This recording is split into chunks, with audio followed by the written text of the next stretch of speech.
जरा सोचो, अगर तुम पूरी जिंदगी एक ही चीज को परफेक्ट करते हुए बिता दो पर उससे कमाई हो एकदम लुल।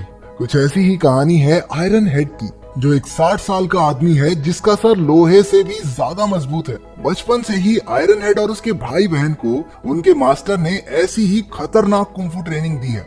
एक छोटी उम्र में ही आयरन हेड अपने सर से बिना दर्द महसूस किए ईंटें तोड़ सकता था। उसका भाई आयरन क्रॉच, जिसे हम लोहे के गहनों वाला भी कह सकते हैं, उसने लोहे के डंडे से मार मार कर अपने शरीर के नाजुक इलाकों को पत्थर जैसा बना दिया। उनकी बहन रोर अपनी चीख से लोगों की जान तक ले सकती थी। उसकी हंसी सुनकर ही लोगों के कान के पर्दे फट जाते। वो रोज कम से कम 5 ग्लास तोड़कर अपने गले की ट्रेनिंग किया करती। उन तीनों को बचपन में तो अपनी काबिलियत के लिए खूब वाहवाही मिली, लेकिन जैसे जैसे वो बूढ़े होते गए लोगों ने उनमें दिलचस्पी लेना बंद कर दिया। वो तीनों लगभग पूरी जिंदगी बेरोजगार ही रहे, जिससे अब आयरन हेड के सर पर लाखों का कर्ज हो चुका था। उसका सर लोहे की चोट तो सह सकता था, लेकिन कर्ज की नहीं। एक दिन लोन वसूलने वाले उसके घर आ धमके और घर का सारा सामान उठाकर ले गए। उनके लीडर ने आयरन हेड के पुराने सर्टिफिकेट देखकर एक फालतू सी चीज पर अपनी पूरी जिंदगी झोंक देने के लिए उसका मजाक उड़ाया। अब वो अपनी जिंदगी से परेशान हो चुका था और उसे बदलना चाहता था। 60 साल की उम्र में वो नौकरी ढूंढने बाहर निकल गया। उसने सड़क पर कुछ छोटे मोटे गुंडों को आपस में पैसे बांटते देखा। इतने पैसे देखकर आयरन हेड हैरान रह गया और उसने भी उनके ग्रुप में शामिल होने की ठान ली। वो उनका पीछा करता हुआ उनके अड्डे तक जा पहुंचा। राइकर नाम का एक गुंडा उसे बाहर फेंकने ही वाला था कि उनके लीडर जाई ने उसे रोक दिया और कहा कि अंकल की बात सुन लेने तो भाई।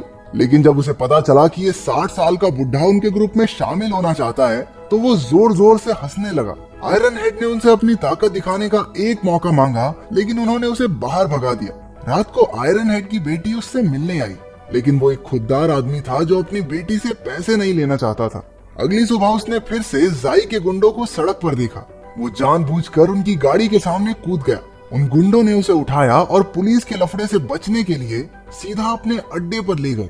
उसका जज्बा देखकर आखिरकार जाई भी उसे एक मौका देने के लिए तैयार हो गया, लेकिन अपनी काबिलियत साबित करने के लिए आयरन हेड को एक जिद्दी आदमी से पैसे वसूल करने होंगे। वो इस चुनौती को स्वीकार करके उस आदमी को ढूंढने निकल गया। वो एक बड़ा बिजनेसमैन था जो अपने क्लाइंट के साथ एक रेस्टोरेंट में बैठा था। पहले तो आयरन हेड ने उसे आराम से पैसे वापस देने को कहा, लेकिन उस आदमी ने उसकी एक ना सुनी। इसके बाद आयरन हेड ने उसके खाने में थूक दिया। गुस्से में बिजनेसमैन ने उसके सर पर कांच की एक बोतल दे मारी, लेकिन पीछे हटने की बजाय आयरन हेड ने अपने ही सर पर वैसी 10-12 बोतलें और फोड़ डाली। उस बूढ़े आदमी की हालत देखकर आसपास के लोग बिजनेसमैन को कोसने लगे। इस पर शर्मिंदा होकर उसने आयरन हेड को अपना क्रेडिट कार्ड ही पकड़ा दिया। इस मुश्किल काम को पूरा करने के लिए जाई ने खुश होकर उसे 30% कमीशन दे दिया। उसके राइट हैंड राइकर को आयरन हेड की इतनी वाहवाही होती देखकर जलन होने लगी। उसने आयरन हेड के खिलाफ जाई के कान भरने की भी कोशिश की, लेकिन कुछ नहीं हुआ। अपने इस तरीके से आयरन हेड ने एक ही महीने में मोटा पैसा कमा लिया और उसका घर नई नई चीजों से भर गया। लेकिन उसने अपने काम का पता अपने लोहे के गहनों वाले भाई रोर और अपने मास्टर को नहीं लगने दिया, क्योंकि वो कभी भी उसे गुंडागर्दी नहीं करने देंगे। एक दिन उसे बाव नाम के एक आदमी से पैसे वसूल करने थे। उसने हमेशा की तरह अपना सर फोड़ा और बाव ने प्रेशर में आकर उसे अपने सारे पैसे दे दिए। उसके पास सिर्फ 30,000 युआन ही थे। आयरन हेड यही पैसे जाई के पास लेकर आया, लेकिन उसकी तरक्की से चिढ़े हुए राइकर ने कहा कि उनका रूल है कि वो आधे से कम पैसे कभी नहीं लेते। बाव ने उन्हें 3 लाख युआन देने थे और आयरन हेड सिर्फ 30,000 लेकर आया था। इस बात पर राइकर उसकी बेइज्जती करने लगा। गुस्से में आकर आयरन हेड ने भी 3 दिन के अंदर अंदर पूरे पैसे वसूलने का वादा कर दिया और शर्त रखी गई कि अगर वो पैसे ना ला पाया तो उसे अपनी जेब से वो सारे पैसे लौटाने होंगे। रात को घर लौटते वक्त राइकर ने अपने आदमियों के साथ उस पर हमला कर दिया और बाव के लोन के कागज भी फाड़ डाले। अब आयरन हेड के लिए बाव से पैसे लेना और भी मुश्किल हो गया था। वो घर पहुंचा ही था कि एक आदमी वहां उसे अपने लोन के पैसे लौटाने आ गया। आयरन हेड पैसे लेकर बहुत खुश हुआ, लेकिन तभी उसकी बेटी अपने पुलिस ऑफिसर पति के साथ वहां आ गई। उन्हें लगा कि वो आदमी आयरन हेड से कर्ज के पैसे वसूलने आया था, इसलिए उन्होंने उसे पैसे देकर जल्दी से भगा दिया। क्योंकि आयरन हेड उन्हें अपने काम के बारे में नहीं बताना चाहता था, इसी चक्कर में पैसे उसके हाथ से निकल गए। इसके बाद उसका दामाद एक घर में चोरी की तहकीकात करने गया। वो घर बाव का ही था और असल में उसी ने अपनी माँ के इलाज के पैसे अपना कर्ज चुकाने के लिए चुराए थे। उसने सबसे माफी मांगी और अपने परिवार से वादा किया कि आज के बाद ऐसा कुछ नहीं होगा। पुलिस वालों ने उनके परिवार की मदद के लिए कुछ पैसे दिए और वहां से चले गए। ये हमारे पुलिस वाले इतने अच्छे क्यों नहीं होते भाई।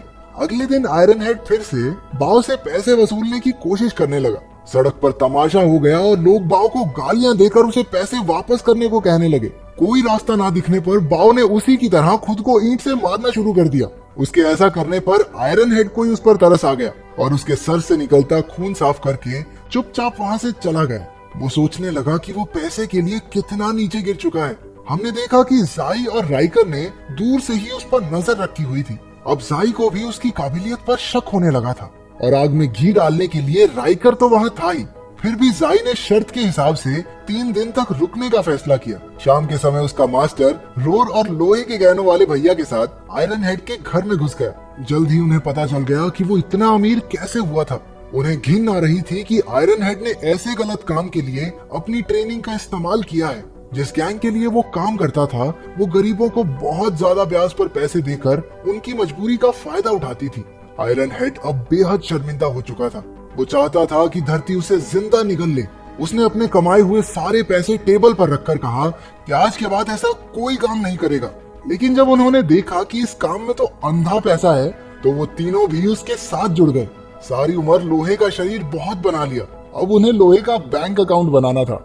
वसूली के वक्त मास्टर आयरन क्रॉच के गहनों को हथौड़े से पीटता, जिससे डरकर सभी कर्जदार झट से पैसे लौटा देते, क्योंकि उन्हें गोटियों पे हथौड़ा नहीं खाना था।